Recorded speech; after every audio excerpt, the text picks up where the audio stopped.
Hello all, welcome to just talks. India మరియు England మధ్య Anderson Tendulkar test సిరీస్లో భాగంగా 4వ టెస్ట్ రేపటి నుంచి మాంచెస్టర్ ఓల్డ్ ట్రాఫర్డ్ వేదికగా ప్రారంభం కానుంది. ఈ మ్యాచ్ టీమిండియా సిరీస్ నిలబెట్టుకోవడానికి చాలా ముఖ్యమైన మ్యాచ్. అయితే లార్డ్స్ వేదికగా జరిగిన మ్యాచ్లో టీమిండియా చాలా సాడ్ థింగ్ ఏంటంటే 4 days మనం వాళ్ళని డామినేట్ చేసి 5th day వాళ్ళకి ఇచ్చేయడం. అయినా కూడా మన టైలాండర్స్తో పాటు రవీంద్ర జడేజా అద్భుతంగా పోరాడాడు. కానీ చివరిలో ఇంగ్లాండ్ 22 పరుగుల తేడాతో గెలిచారు. అయితే మాంచెస్టర్ వెన్యూగా జరిగే ఈ మ్యాచ్లో గెలుపు అనేది మన టీమిండియాకు చాలా ముఖ్యం. ఇప్పటికే సిరీస్ 2-1 తేడాతో ఇంగ్లాండ్ వైపు ఉంది. మన టీమిండియా సిరీస్లో అలైవ్గా ఉండాలంటే ఈ మ్యాచ్ గెలవడం చాలా ముఖ్యం. కానీ మ్యాచ్ స్టార్ట్ అవ్వకముందే ఇంజురీస్ మన టీమిండియాని ఇబ్బంది పెడుతూ ఉంది. ఆకాశ్దీప్కి గ్రాయిన్ ఇంజరీ అయింది, సో అతను 4th టెస్ట్ ఆడకపోవచ్చు. తనకి రిప్లేస్మెంట్గా ఉన్న హర్షదీప్ సింగ్కి కూడా ఫింగర్ ఇంజరీ అయింది, సో అతను కూడా ఆడే ఛాన్స్ లేదు.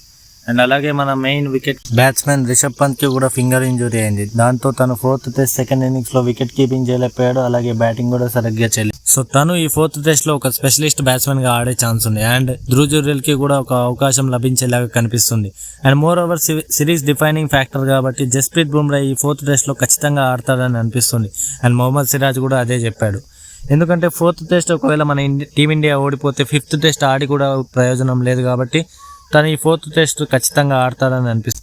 అలాగే నితీష్ కుమార్ రెడ్డి పూర్తిగా ఈ టెస్ట్ సిరీస్ నుంచే రూల్డ్ అవుట్ అయ్యాడు తన యొక్క ఇంజరీ కారణం వల్ల. సో తనకు రిప్లేస్మెంట్గా వచ్చిన అన్షుల్ కాంబోజ్ టీంలోకి డెబ్యూట్ చేస్తాడా లేదా అనేది మనం ప్లేయింగ్ 11 చూసి నిర్ణయానికి వద్దాం.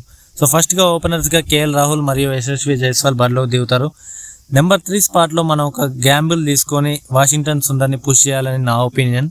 ఎందుకంటే తను డొమెస్టిక్లో కూడా ఆ నెంబర్ 3 స్పాట్లో బాగా ఆడిన వ్యక్తి. సో ఇక్కడ కూడా తను బాగా యూజ్ అవుతాడు. ఎందుకంటే కరుణ్ నాయర్కి 3 ఆపర్చునిటీస్ ఇచ్చినా కూడా తను పూర్తిగా ఉపయోగించుకోలేదు. సో ఇక్కడ మనం ఒక గ్యాంబుల్ తీసుకొని వాషింగ్టన్ సుందర్ని నెంబర్ 3 స్పాట్లోకి పుష్ చేస్తే Shubman Gill 4th spot, and number 5లో రిషబ్, నెంబర్ 6లో రవీంద్ర జడేజా, నెంబర్ 7లో ధ్రువ్ జురేల్, నెంబర్ 8లో అన్షుల్ కాంబోజ్. తను బ్యాట్తో కూడా ఎంతో కొంత కాంట్రిబ్యూట్ చేయగలడు, లేదా శార్దుల్ ఠాకూర్తో కూడా వెళ్ళొచ్చు. బట్ నాకు ఇందుకు అన్షుల్ కాంబోజే కరెక్ట్ పర్సన్ అనిపిస్తుంది ఈ 4th టెస్ట్కి.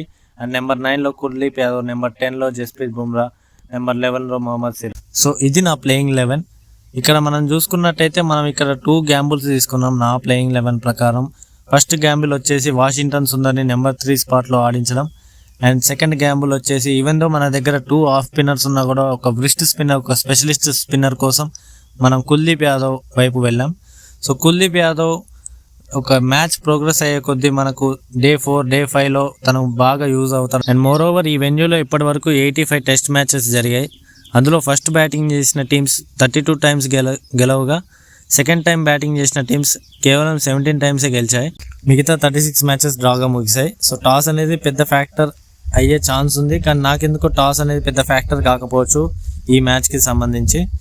సో టాస్ గెలిచిన టీం ఖచ్చితంగా బౌలింగ్ తీసుకుంటుందని నాకు అనిపిస్తుంది. సో మీరేమనుకుంటున్నారో, మీ టీం, మీ ప్రాబబుల్ ప్లేయింగ్ 11 కింద కామెంట్ చేయండి. నా ప్లేయింగ్ 11తో మీరు అగ్రీ చేస్తారో లేదని కింద కామెంట్ చేయండి. Thank you for watching. Have a nice day.